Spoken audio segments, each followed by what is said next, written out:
আমি নীল নীল অধিকারী লোকু YouTube page থেকে চলে এলাম আজকে ফের আপনাদের জন্য আরেকটি নতুন ভিডিও নিয়ে। বন্ধুরা বন্ধুরা আপনারা জানেন যে আজকে তো কোনো খেলাধুলা কিছুই নেই, তারপরেও আমি কেন এলাম, কারণ ইস্ট বেঙ্গল তো এফসি কাপ থেকে হেরে ফুটে গেছে, তার উপর ইন্ডিয়াও চ্যাম্পিয়ন ট্রফি জিতে গেছে এবং আইপিএলও 22 তারিখ থেকে শুরু। তাহলে আমি হঠাৎ আজকে কেন এলাম? বন্ধুরা আজকে আমি এই কারণেই এলাম, কারণ আজকে হচ্ছে হ্যাপি হোলি। বুরা নাম আলো হোলি হ্যাঁ, সবার প্রিয় হোলি হ্যাঁ।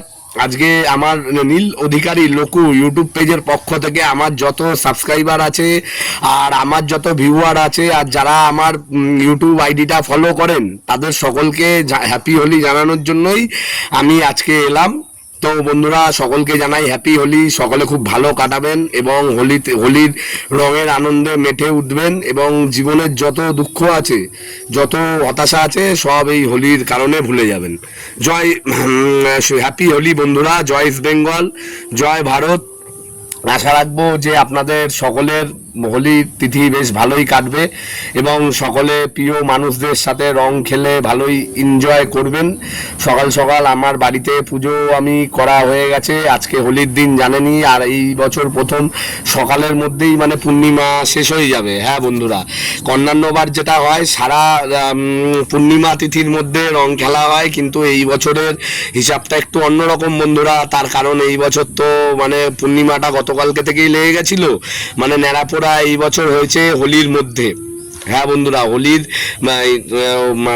পূর্ণিমার মধ্যে ন্যাড়াপোড়া হয়েছে, অন্যান্যবার এটা হয় না। অন্যান্যবার প্রত্যেকবারই পূর্ণিমা আগের থেকে লেগে যায় এবং তারপরে ন্যাড়াপোড়া হয়। যাই হোক বন্ধুরা, এটা তো গেল, এটা বলার জন্য আপনাদের মাঝে এলাম। আপনারা সকলে হোলি ভালো কাটাবেন, প্রিয় মানুষের সাথে ভালো কাটাবেন। এছাড়াও বন্ধুরা আর একটা বিষয় যেটা বলার, গতকালকে একটা খেলা ছিল। হ্যাঁ বন্ধুরা, India masters versus Australia master, যেটাতে ইন্ডিয়া মাস্টার্স অস্ট্রেলিয়া মাস্টার্সকে বিট করেছে। ইন্ডিয়া মাস্টার্স প্রথমে ব্যাটিং করে 20 ওভারে 220 রান তোলে 7 উইকেটের বিনিময়ে, যেখানে সচিন তেন্ডুলকার মানে অসাধারণ, মানে কি বলবো, মানে যতটা কম বলবো বন্ধুরা ততটা কম বলা। মনে হচ্ছে যেন সচিন মানে পুরনো সচিন ফিরে এসছে। হ্যাঁ বন্ধুরা, পুরনো সচিন ফিরে এসছে, মানে এত সুন্দর কালকে সচিন কিছু কিছু শট দেখিয়েছে।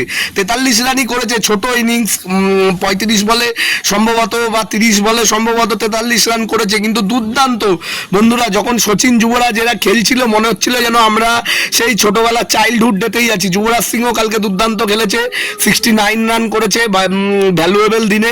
তার সাথে ইরফান পাঠান মানে 7 বলে 19 রান করেছে, মানে দুর্দান্ত বন্ধুরা। এই মানে অস্ট্রেলিয়ার ভালো ভালো বোলার ছিল, বেল হিলিপ্লাস, বেন কাটিং, হ্যাঁ এই সমস্ত মানে ভালো ভালো বোলার, যেসব বোলার একটা টাইমে ইন্ডিয়াকে সহ গোটা বিশ্বকে কাঁপিয়ে দিয়েছে, সেই টিমের এগেনস্টে মানে সেমিফাইনাল খেলা Australia masters versus India masters, এবং সেই খেলাতে ইন্ডিয়া মাস্টার্স অস্ট্রেলিয়া মাস্টার্সকে বিট করে ফাইনালে জায়গা করে নিয়েছে।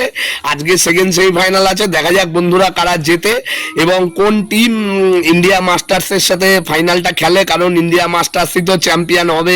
ইন্ডিয়া হচ্ছে ক্রিকেটের সুপার পাওয়ার, ইন্ডিয়া হচ্ছে ক্রিকেটের আমেরিকা। তো বন্ধুরা সেই দিকেও নজর রাখবেন। এখন তো সেরকম কিছু নেই, এমনি ইউসিএল আছে, তার সাথে আদার্স কিছুদিন পর আইপিএলও স্টার্ট হচ্ছে। তো আমাদের তো জানেন আমরা সিঙ্গেল লাইফ যারা, তাদের এইসব নিয়েই চলা। তো বন্ধুরা হ্যাপি হোলি, অনেকেই ভালো থাকবেন, সুখী থাকবেন এবং আনন্দে থাকবেন। হ্যাপি হোলি বন্ধুরা।